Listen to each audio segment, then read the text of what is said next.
all, it's great to see everyone after a few weeks, after we spent, 24/7 with each other for a week there. We are very lucky to have with us today Paul Williams, who was initially slated to present to our group at the Ottoman Taverna on our welcome dinner. So if you could just try to pretend that we're all back in that lovely private room with that incredible grilled lamb before us and all those other little treats. And so we'll get into it with him, and he'll do a quick presentation, or a presentation followed by some Q&A. And before we get into that, why don't we all introduce ourselves so that Paul knows who's in the room. So I'll start, and then I'll popcorn it to someone else, and please all do that when it's your turn. I'm Stanley Chang. I am a Hawaii State Senator, chair of the Housing Committee, and represent East Honolulu in the State Senate. And next, I'll send it to Gavin Thornton. Aloha, Gavin Thornton. I'm the still relatively new Housing Policy Director at the City and County of Honolulu. I will pass it to Kehao. Hi, Paul. I'm Kehao Costa. I'm the Housing Administrator for Hawaii County. Oh, I'll pass it to Chelsea. Hi, I'm Chelsea Johnson, the Information and Education Specialist for Hawaii County. My bad, Office of Housing, and I'll pass it to Josh Wish. Hi, I'm Josh Wish. I'm the Executive Director of a local nonprofit, Honolulu Collective, works on cost of living issues, trying to provide hope local families can afford to stay in Hawaii. I will pass it to Keiko. Aloha, Paul. Keiko Mercado, Assistant Housing Administrator for the County of Hawaii, and I will pass it to Senator Hashimoto. Hi, good morning. State Senator Troy Hashimoto, Vice Chair of the Housing Committee, representing areas in Central Maui. And I have no idea who else went, so back to whomever. I'll go. Aloha, my name is Ruben. I'm the Office Manager with Senator Chang. I'll pass it to Alec. Good morning. My name is Alec Ikeda, Office Manager for Senator Hashimoto. I will pass it to Paul.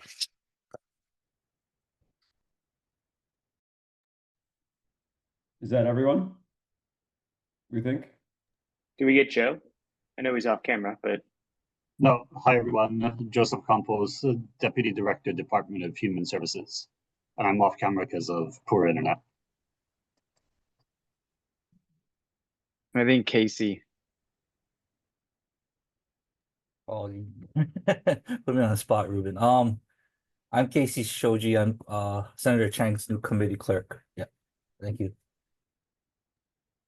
So before we get to you, Paul, one more thing that I forgot. If you have not already filled out the post-delegation survey, please do so. I just dropped it into the chat. It is very important that we get your feedback. All right, take it away, Paul. Thank you, everybody. Thank you for making time. I am so sorry that I was unable to make it down to the dinner a couple of weeks ago. My fiance's family came into town last minute for a situation I won't get into, but all is well. And I was so glad to hear from Stanley and from the folks at Montgomery County's Housing Opportunities Commission that leg of the trip went well. So I think what I was gonna, I now have the benefit of having some slides with me, which I wouldn't have had at the dinner. So this is, in that sense, a slight improvement. So I wanted to share with you all a little bit of information about what my organization's been doing on the housing development front the past few years, helping to export, in particular, the Montgomery County model to a number of different jurisdictions across the country. And the reason I want to do that is, I want to highlight how adaptable and flexible and scalable tools like this are in the real world in other jurisdictions across the country, and that these kind of things really are possible and can be done in a place like Hawaii. So I will share my screen here. And I have like 10 slides. Please feel free to jump in and ask questions where it's a small enough group that, just get in there if you want me to stop or explain anything. Okay. Can everybody see that? Can I get a thumbs up? Awesome. All right. So supply-focused investment programs. There are so many terms that can be used to describe all of these types of programs, kind of under the umbrella of what Montgomery County kicked off with this innovative construction lending. A lot of people use a lot of terms. People sometimes use the term social housing. We sometimes use the term mixed income public development. As more and more agencies start to set up these programs and the parameters look different, we've kind of changed some of the terminology that we use to reflect the changing kind of strategies and tools that these agencies are deploying. So I'll get a little bit more into that as we get into things. So as you know, a lot of this kind of begins with local innovation out of the Housing Opportunities Commission in Montgomery County on the construction lending and revolving fund side. A couple of years ago, HOC leadership and myself presented at HUD's Policy Development and Research Quarterly Update in Washington, D.C., talking about the emergence of the program, how it's been used, and how other communities are starting to scale up similar models. HOC also, as you may have heard from them, was awarded the Ivory Prize in 2024, which is a national affordable housing prize. And there are categories for financial innovation, which they won last year. Point of this slide being so much of this starts with local innovation and local governments, deciding there's a problem, they know how to tackle it, they can create an innovative solution, and then when those solutions are scalable and adoptable, other jurisdictions can take note. Since then, there is a large and growing number of jurisdictions across the country that are interested in and are starting to adopt these programs, most of them with our help. So some of the first, actually we're missing one on here. One of the first jurisdictions to copy this model was Atlanta, Georgia, a couple of years ago, followed closely by Chattanooga, Tennessee. And those are both local programs, and we helped both of them get off the ground. And since then, we've seen big cities like Seattle and Chicago start to get in, mid-sized cities like New Orleans and Raleigh, North Carolina, start to get interested. And then a lot of smaller cities and states that have a lot of smaller cities. So Michigan's Housing Finance Agency, the city of Syracuse, New York, is a small city in upstate New York. The town of Kingston in New York, a small town up in the Hudson River Valley. And then at the state level, there's also agencies like Oregon's Housing and Community Services Department, Colorado's Housing Finance Authority. And I put Hawaii on the map. We have had some conversations with HHFDC in Hawaii, and are now talking more closely with Honolulu City Housing Department, and maybe doing some work directly with them. So we can talk about that a little bit after the presentation. So all that to say, this innovation and idea out of Montgomery County has been so popular and so adaptable and scalable that all of these jurisdictions have either implemented or have started to implement similar programs just over the past 4 years or so. I want to highlight 3 of those programs because one thing that we think about as an organization at Center for Public Enterprise is obviously what Montgomery County is doing for Montgomery County's housing market is fantastic. They're one of the biggest producers of new housing supply in the county, and they're really focused on that mission. But something we think about is how do we think about these programs' potential to contribute significantly to the overall national housing shortage. And so from our perspective, having state programs that can achieve a little bit larger scale, can work across the state, can potentially be better capitalized, are really, that's one of our areas of focus right now is kind of scaling these up to state level programs.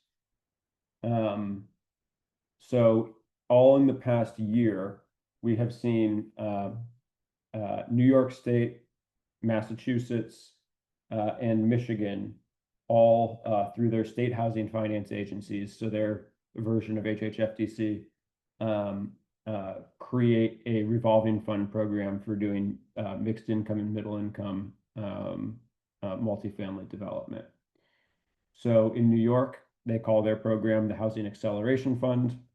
In Michigan, they're calling it the Housing Accelerator Fund. In Massachusetts, they're calling it, well, they have a overarching program called Build, bringing innovation to lending and development, and they have the fund, the revolving fund is called the Momentum Fund. So everybody's kind of using these terms like acceleration and momentum, indicating that, you know, there's a real strong focus on increasing the pace at which we address the housing supply shortage. Any questions up to this point, or should I just keep going through all of these?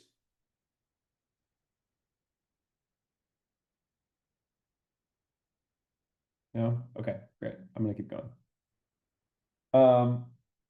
So I don't know how, I know you had some session with Housing Opportunities Commission of Montgomery County. Did they get into the financing? Is that something that would be useful? Yeah, for sure.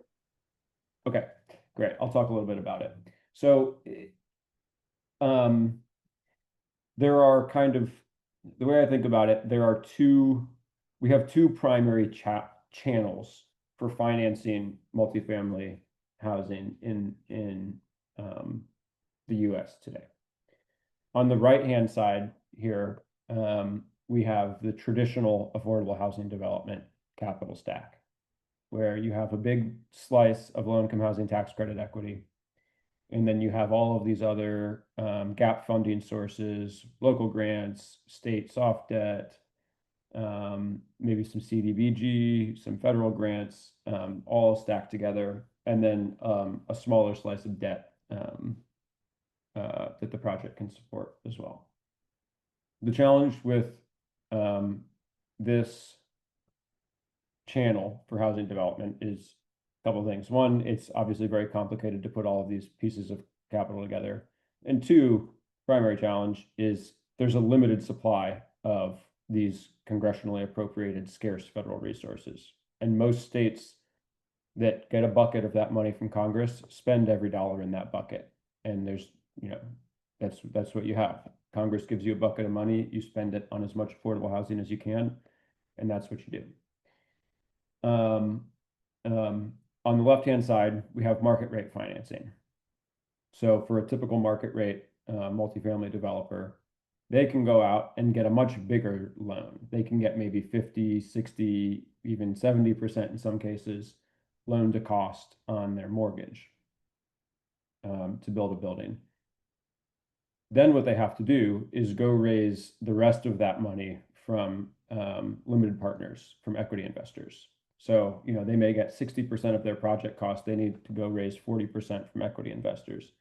The challenge is in a lot of markets that there are a lot of projects all across the country right now. In fact, a record number of projects across the country that are entitled or permitted, but have not started construction because they can't get financing.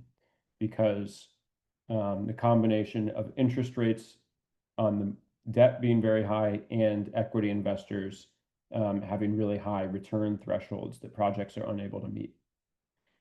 And so this channel is also constrained, right? So we use all of the federal money that we get for affordable housing development, and the private financing channel is leaving a lot of projects on the table that are otherwise ready to build, but unable to get financed. And so the combination of those two problems is where this, in the kind of financing ecosystem, where the revolving fund concept comes in and provides a significant amount of value to helping get new housing supply online. So the idea is the revolving loan comes in place of what would be that really expensive equity in a typical market rate deal. So did you all tour the Laureate? Okay, great. So that deal. So here's I don't know who gave you the tour. Was it Ken, or do you remember? Anybody remember? It was the actual developers. Oh, it was Bizzuto. Okay, yeah. Was HOC was anyone from HOC with you? Yeah, they were there too. Okay, cool. So what actually happened with that deal is when the county and the Housing Opportunities Commission created the revolving fund, they then had a bucket with $50 million. And Zach Marks, who was the chief real estate officer at the Housing Authority at the time, called his planning department and said, can you give me a list of all of the projects in the county that are entitled and permitted, or that are entitled but haven't pulled start permits yet? Because he knew that that was the list of projects that were shovel ready but couldn't get financed. And he sorted them by unit count and called the largest one on the list, which was the Laureate, and said, what's wrong? Why haven't you guys started construction yet? And they said, well, we can't get financing in this environment. And he said, well, I have this new revolving investment fund. What if I became a co-investor in this deal and built it with you? And so you can start to see how a pipeline, and actually, I think this is so you can see how a pipeline emerges out of that, right? If you're in a period in your market where there are projects that are, otherwise shovel ready and can support debt, but aren't profitable enough to support, major equity returns, that's a pipeline of projects that can be supported with a revolving loan fund.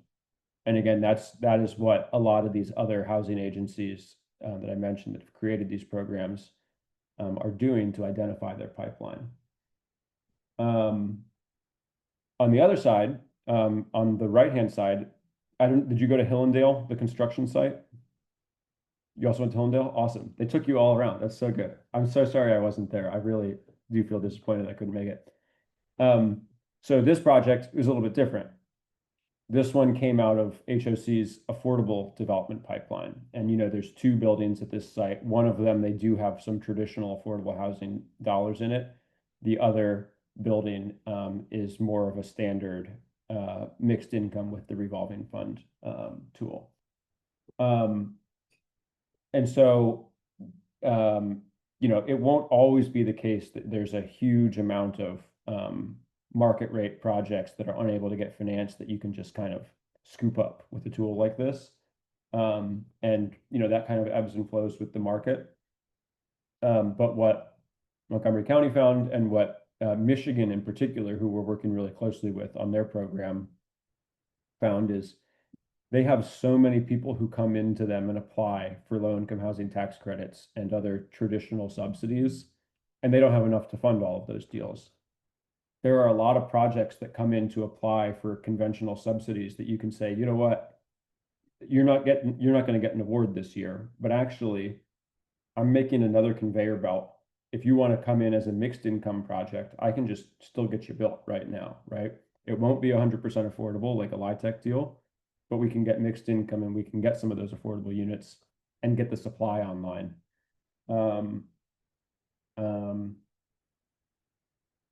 Another example, public land. I know there's a good amount, I mean, there's a ton of public land in Hawaii. This is what Atlanta has done, is identified public parcels across the city and slated them for development. So this is like a perfect one. This is the first project they're doing. It is in Midtown Atlanta, one of the like highest rent census tracts in like the entire South. And right now the city of Atlanta just has a parking lot with a single-story fire station on it on this parcel. And they're like, this seems underutilized. So now what they're going to do is knock that fire station down and rebuild it as a 3-story fire station with an office plus parking plus 25 stories of housing on top of that. Maybe not 25. I think it's 20. It should be 25, but they're doing 20.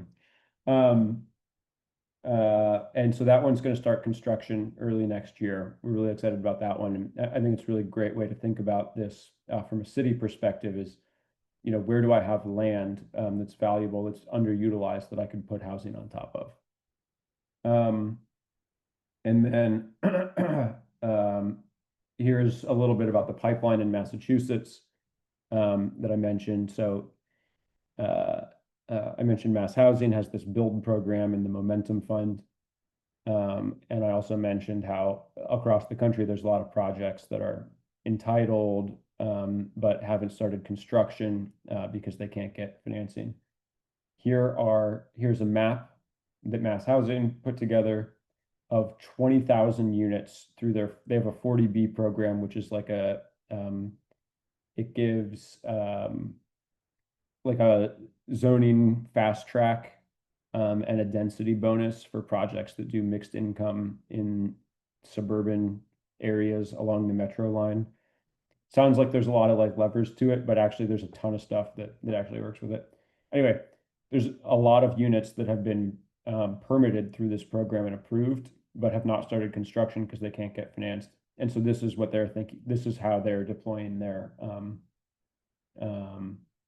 Momentum Fund pipeline. So you can see this was the first project that they committed funds to in Milton, Massachusetts, which is, I actually don't know where it is on the map.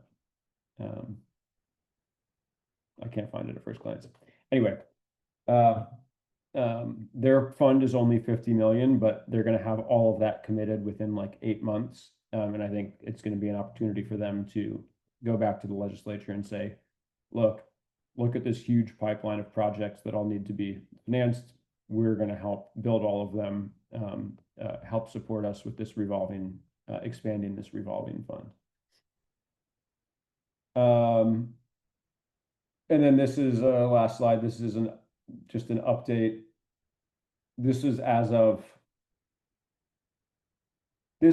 pretty recent. Once the Sage closes, which you all should know, the Sage is the one next door to the Laureate. You saw they were probably doing site prep work over there already. Once that closes, then we'll be at over 1,000 built and under construction across the country. And then there's just thousands of units in project pipelines from these funds that have been set up across the country. And we recently we're over $500 million in public investment into these revolving funds over the past 3.5 years, 4 years or so. Okay, that's what I had for slides. I see Josh, you have your hand up. I'm happy to go back to any of them if you'd like. Thanks. Yeah, I had a question. It was specifically about Atlanta, but it could just be for any of these projects. But like when I look at something like Atlanta, which I'm guessing most of the people on this call would agree, well, that just makes a ton of sense. But I could also see here trying to do something like that, and I can already kind of just hear the public pushback for something. Like I could see people just coming up with anything from, well, now it's not going to be as safe fire-wise, or you're going to increase traffic, or like any number of things that always come up. So Sure. as you're looking at things like this, which are making such better, higher use of this kind of land, are you seeing in these other areas that kind of pushback? And if so, what have some of these other jurisdictions seen as successful ways to get past that doesn't delay the projects for years because of public concern or scare off the decision makers from pursuing it, all those kinds of things? Yeah, it's a good question. I mean, this is just NIMBYism. There's not much you can do to stop it. And actually, I'm going to go to this one, Hillendale Gateway, which you saw the construction site for. That project was delayed for 10 months, not because of community opposition, but because it was halted by the county's design review board. And they had to readjust something, and then because they did that, they had to re-engineer like a whole section of something, and then all of a sudden, and in that interim period, interest rates went up, like 150 basis points, and it added, tens of millions in construction financing costs to the project. Luckily, they were still able to get it done. But yeah, even with these programs, even with the high profile ones, that kind of stuff can happen.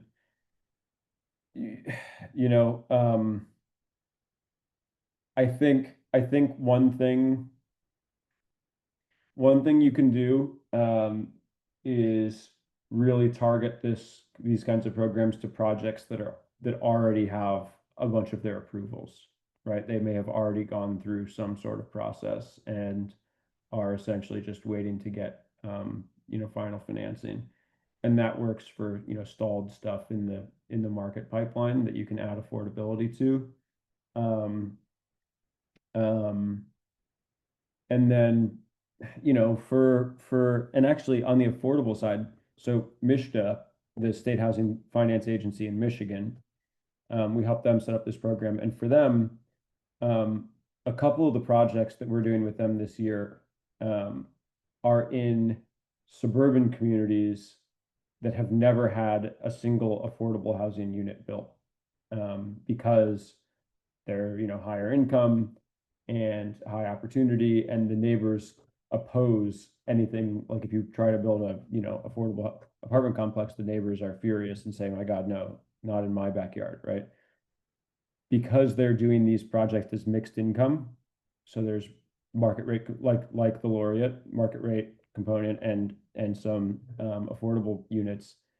The projects are going to get through, and so these will be the first affordable units that the housing agency has ever built in these more restrictive communities. So I don't have a great answer on. I don't think there is a great answer. If there is a great answer on how to stop NIMBYism, you can become a millionaire overnight. If you have that answer, unfortunately, it has not been resolved, and American politics suffers for it. But no worries. Just thought I'd see if you had any tips or tricks from anything that had been successful there. Yeah, I just have a couple of anecdotes. That's it.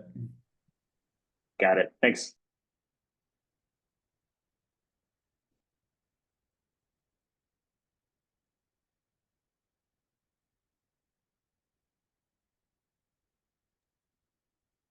Any other questions from the group? Anything else I can do to be helpful? I guess. Oh, go ahead. No, you go ahead. I was going to follow up on something that they didn't get into a ton of detail about in Montgomery County, which was the permanent financing and how that comes in and whether there's an unlimited amount of that in theory. Yeah. So there's a couple of ways to structure these deals on the perm side. So let's start with the revolving fund. So the idea with the revolving investment, back to this one, so this mid-sized blue chunk in the middle, this money at 15-30% of the total capital stack comes in under the debt. So it's a subordinate loan, And the idea is that you're just putting it in for construction and lease up. You just want to get the project built, stabilized, and then you want to get your revolving investment out so that you can loan it into another project so that your fund actually revolves. There's a lot of places around the country that have revolving funds, and it revolves every 30 years, and it's like, is that really a revolving fund? I mean, people call it that. The intent with these programs is to really revolve, in 3 to 5 year timelines. In order to do that, you need takeout financing to come in place of your revolving investment in the capital stack. And so there's a few different options depending on what kind of market you're in. In Montgomery County's case, the market is pretty strong there. So they're able to just support a commercial mezzanine loan from a bank in the area, right? And a commercial lender might charge a perm mezz note at 8.5%, 9.5% interest.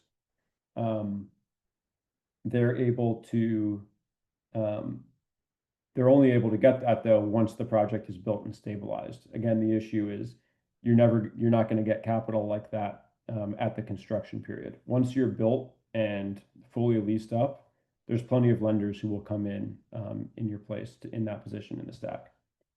Now, not all markets are as strong as Montgomery County's market. So, for example, in Michigan, where we're doing a number of projects this year, they're not able to. They can't just go get a mezz note from a bank. The projects there are a little bit tighter and are not able to support a 9% paid current hard mezz note. So what we're doing for these projects is partnering with PNC Bank, who has a CRA, Community Reinvestment Act, supportive mezz debt product. And so they're really interested in supporting mixed income housing. And as a bank, they're able to offer through CRA a interest-only 10-year mezzanine loan. And so the note being an interest-only note really allows them to the projects to actually work. All that said, there are a lot of options. Our view is that as these programs, the adoption of these programs grows across the country, the need for a larger national takeout financing fund for that mezz is going to get a lot bigger. And so we've been having conversations with a number of banks and CDFIs, like folks like Enterprise Community Partners and PNC and some philanthropies who we think are going to be needed to partner to create a kind of national mezz takeout fund to actually scale up these programs more significantly. On the debt side, there's a ton of options. Honestly, these projects don't really need help on the debt takeout side. If your HFA has access to the FFB risk share program from HUD, that's a really great capital source. A lot of these projects, though, I mean, you could do taxable governmental purpose bonds, on the back end once the projects are built and stabilized. And in some cases, you may even have banks who want to be on the debt side and may be willing to match bond rates, if they're getting involved in the mezz too. So we haven't really seen many challenges with the senior debt side. Where we have to be creative is again on the mezz side.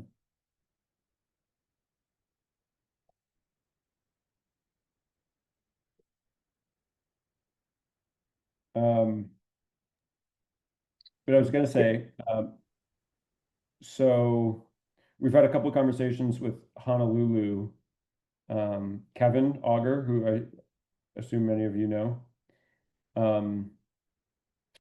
who has some thoughts about how a pilot version of this could look in Honolulu. And so if all goes well, me and the team may come out to Honolulu in the next couple of months. So if that happens, it would be great to actually finally meet many of you in person. I know you're all, some of you are on different islands, but you know, if there's an opportunity to meet up, I think that would be great. A quick follow-up question, Paul. Sorry, backing up for one moment. The taxable governmental purpose bond, is that the type that the Housing Opportunities Commission used in Montgomery County? They'd said it was not a tax exempt bond. They said it was a taxable, they called it an appropriations bond. But did they call it a general obligation bond?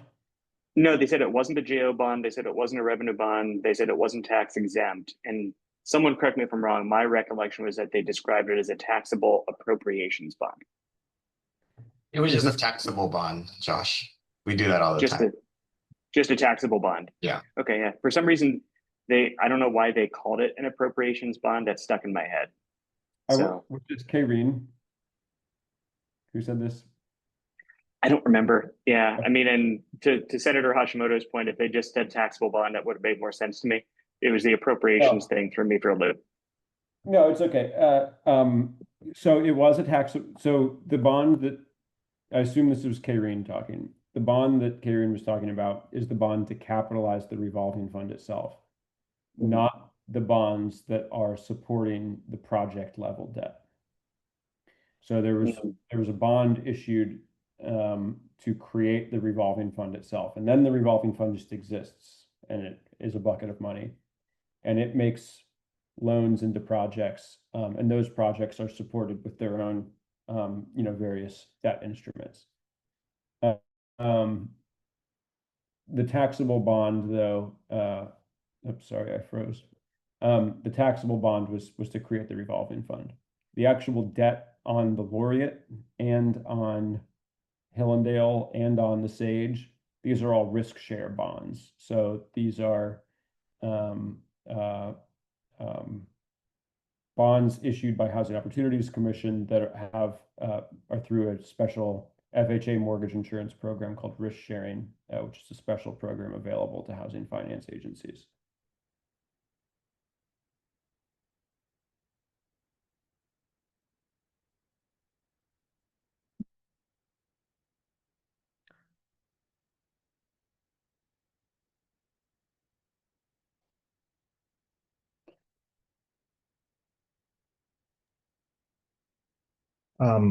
Maybe I'll chime in with a question regarding the politics of these concepts. So, as you know, Paul, you're very active in the national housing discussion. There are a few strains of thought.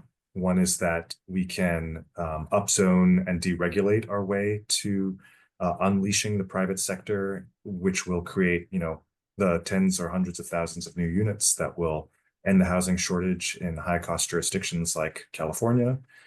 Another school of thought is that we need to focus on the neediest first. We all can recognize the severity of the homelessness problem in places like the Bay Area, Southern California, even here in Hawaii. And, one of the things that I was really struck by at the Laureate that didn't come through in the extensive, literature that has been written about it is just how luxurious it is. It even had an amenity that I'd never heard of before called a pet spa. And so we all got to go in the pet spa and see where the tenants can, wash their dogs using the latest, dog drying equipment and that kind of thing. Yeah. And these are two pretty institutionalized groups. The deregulatory folks, we heard from some of them, their deep roots in the libertarian think tanks and in the center left commentariat in this country. I think a lot of the abundance dialogue has gravitated towards that end of the spectrum. But on the other hand, you do have a lot of very mobilized and organized nonprofits that are focused on the least among us. And the idea that we'd be setting aside tens or even hundreds of millions of dollars when, for example, Congress just opened up the floodgates on LIHTC funding, sounds like, that there's a direct trade-off there. How can we justify building luxury buildings with pet spas when we could be building way more LIHTC low-income housing now that Congress has, opened that up? And also, you know, how can we, why should we focus on this instead of focusing on, you know, eliminating parking requirements and allowing more units to be built in transit-oriented development areas and so on? Great questions. So yes, there are a couple of schools of thought, and you know, I think, and the way that I talk about these programs is that this is a middle ground in my point of view. I think it is very true that we have to change the zoning and permitting requirements. You know, I live in New York City, and you know, this is the, you know, economic hub of the world, some say. And looking out my window right here, it's a 3-story height max on this block in Brooklyn. Doesn't make any sense. That's the most zoning you can get. If you want to build more than 3 stories on this block, you have to, you know, get a zoning change and go through the uniform land use review process. I think it'd probably be fine if it was a 5-story cap on this block, or maybe even a 6-story. And so obviously things like that need to change around the country, particularly around you know, transit stations and in cities.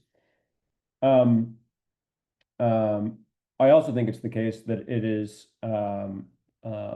important to use scarce public resource dollars to support people who have the highest needs in terms of housing. And I think the way I talk about the benefit of these investment programs is for both sides of that question. On the zoning side, we need multifamily investment programs that take advantage of all of the great zoning reform work that is happening across the country, right? There's all of these places that are starting to change these laws and say, you know what, we should have taller buildings next to train stations. We should have taller buildings along these transit corridors. Most of these, you know, mixed use residential neighborhoods can actually support an additional story or two for new projects. But in order to make that actually happen, if you look at history, the times in the country when we've actually built a significant amount of housing, it's when we had a strong multifamily investment policy. You know, like in the late 60s and early 70s, after the 1968 Housing Act, we'd had all of these programs from HUD that actually supported the highest level of multifamily housing production the country has ever done. And then on the you know, on the pet spa side, I think what trips people up about the Montgomery County program is that they think Montgomery County is spending money on pet spas or on these projects. Montgomery County is making money on all of these deals. They're not spending any money. They make net income profit back for the taxpayer, which they then use to support additional affordable units in the next deal that they're doing. And that's really the difference. That's the breakaway from the kind of conventional way of doing affordable housing development.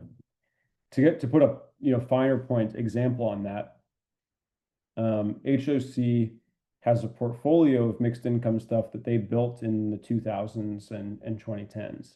So they have one project that was, you know, just like the Laureate, mixed income. It was, you know, luxury of its time. And they built it in like 2004, I think. They had never refinanced it.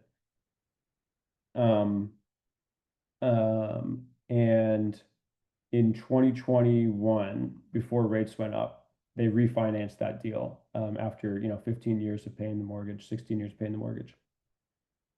They were able to pull $20 million in cash equity out of that project because it was generating return for them. So they just had this mixed income building on their balance sheet, refinanced it, pulled $20 million in cash out of it. And they take that $20 million and put it into a new project they were doing next door to put 100 former public housing seniors in a new building with a spa that the HUD HAP contract would never ever pay for in 10 million years. Because they make money on these projects and give access to those amenities to tenants who would otherwise not have access to them, they then also make more money to give more tenants who are extremely low income access to even more resources. And it's just this virtuous cycle of, I'm going to further involve myself in the multifamily market in my community, and I'm going to generate resources, and I'm going to redistribute those resources through housing and mixed income and middle income living opportunities for people. And so I think there's a lot of, there is kind of this consternation about like, oh, why are we, spending money on this kind of program? The spending is extremely different from the way spending is on a typical affordable housing deal, right? Just to close it out, typically what we do with an affordable deal is we take a grant, for $10 million, $15 million, and just put it into the project. And that's it. And we never get that money back. We just give that money to the project. And it does something really great. It supports, very long-term of deeply affordable housing. And that's really good. With these programs, you loan $15 million into a project and you get it back in 4 years. And that allows you to get those same outcomes, but for mixed income. So some units are affordable and you get it back and you can go do it again. And you're building a portfolio that lets you support.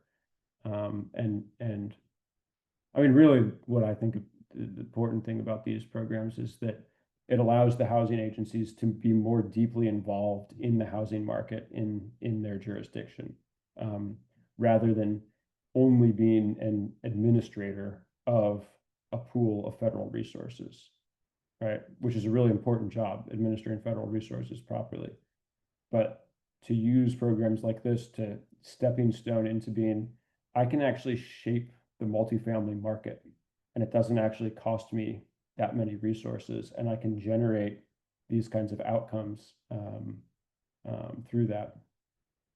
So anyway, sorry for getting on my soapbox about it. You set me off, Stanley, with those provocative questions, but I had to give my spiel. I assume that's what you were intending to do. I actually toned that way down, Paul. I was going to ask you about your recent Twitter spat with Matt Iglesias, but I did not do that. I did want to give everyone one last chance to, if there were any final questions for Paul. If I should add that if and when Paul does come to Hawaii, we do want to make him available for some, or we want to do, I guess we want to take advantage of his time, and we're thinking about doing a housing conference or some other way to showcase his expertise to the broader community, beyond just those of us who have had the chance to hear from him. But did anyone else have some further questions? Because if not, we can jump in the few minutes that we have remaining to some of the reflections and takeaways that we had from this delegation that anyone wanted to share with the group. And Paul would be more than welcome to hang out with us too. I had one question, and we could even punt it to whenever you are able to visit us, Paul, but something to maybe think about in the interim. I'm curious if any states or municipalities had to pass certain legislation to enable this type of financing tool that we could start to think about as we're going into our next legislative session. I know credit enhancement, enabling legislation for credit enhancement has been something that we've been talking about, but just curious if there's other things that we could learn from other states or municipalities. I think, we've had a couple conversations with Stanley's office and with HHFDC and with Honolulu. The impression I have right now, and I can follow up and we can all talk about it. I think the rental revolving fund that HHFDC has is actually a really good vehicle for this. I think that probably a few tweaks to the language for one or more of the different pots or categories for that fund would really open up the possibility of doing this kind of thing with it. And we can talk about what those tweaks are in the future. But yeah, when does the session start? January. Okay. Yeah. We got some time. Yeah, we'll figure it out. But yeah, there are sometimes little things that need to be changed. Luckily, we haven't had to do any changes at the state level yet, but maybe Hawaii is one where tweaking this little thing actually kind of opens the door pretty big.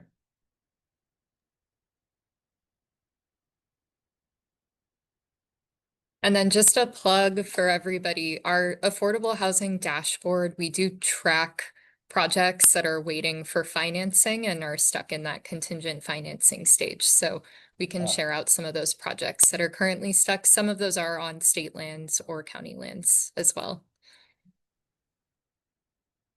Yeah, great.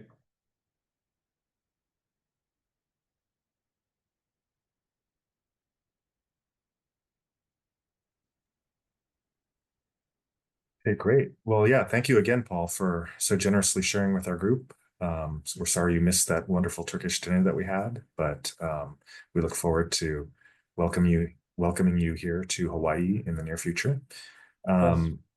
And did anyone want to chime in on some takeaways and just general thoughts from the delegation?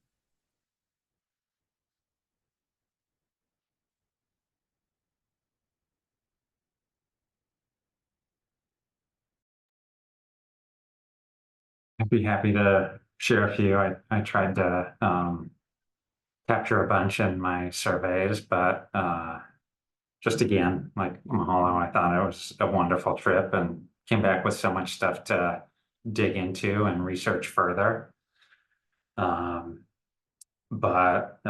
really sold on the idea of mixed income, the Montgomery County model, and just super curious about how we can implement that here. Loved the rocket ship, like multi-track approach from BC Builds. Just inspired by the idea of the fast movement that's possible with that program and some others that we learned about. I mean, that one in particular, going from idea in early 2003 to implementation February 2024 to 6,000, like 36 projects in the pipeline today. Just a powerful example when we have a tendency to feel overwhelmed and like the work is super hard. Those are just a few, but no, I thought it was great and really valued getting to spend time with everybody on this call and the folks that aren't here.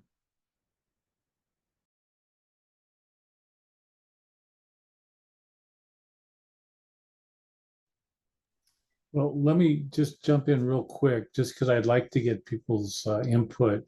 I'm here kind of, as a volunteer, and boy, this was an amazing trip. But looking at the public outreach part, one of the things that hit me on this trip was the BC Builds, that whole idea of, having a master plan, which is where the public input comes, and then not doing public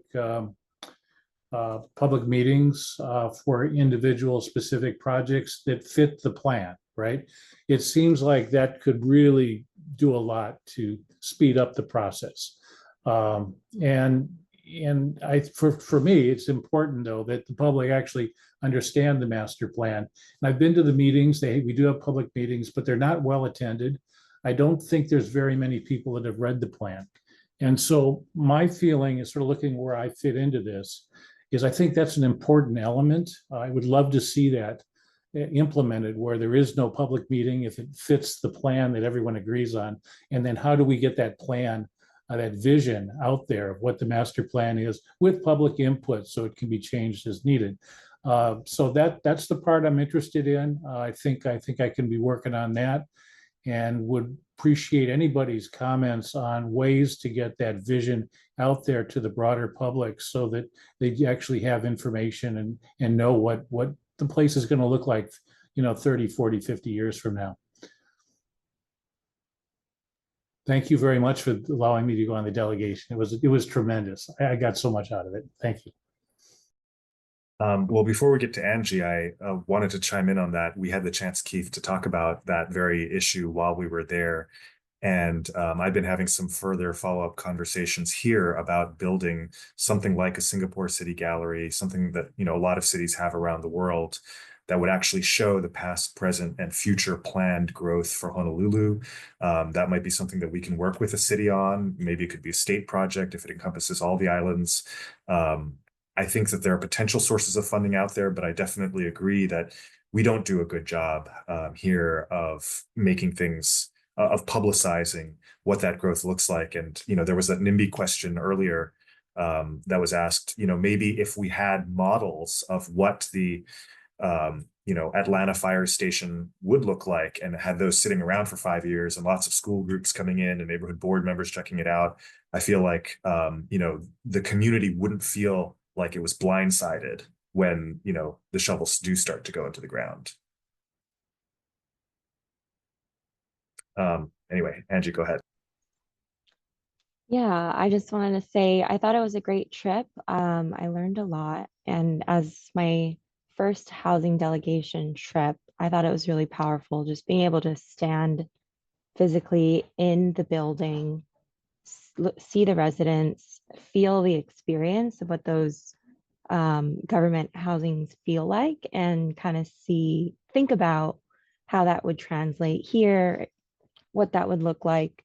And also start to think about, okay, well, how would the community perceive something like this? So just being able to physically be there, I thought was, you know, very informative, something you can't gather from reading articles and things like that. So yeah, thank you.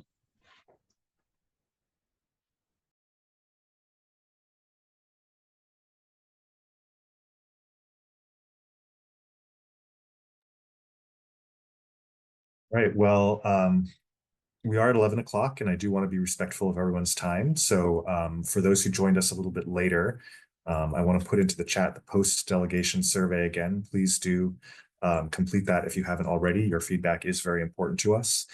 And other than that, we want to thank Paul. And yeah, it was great seeing everyone after a few weeks and hope to see everyone again in the near future. Thanks for joining us. Mahalo. Thank you, Senator. Thanks, everybody. Thanks, Senator. Everyone, thanks. Yeah, it was great. Thank you.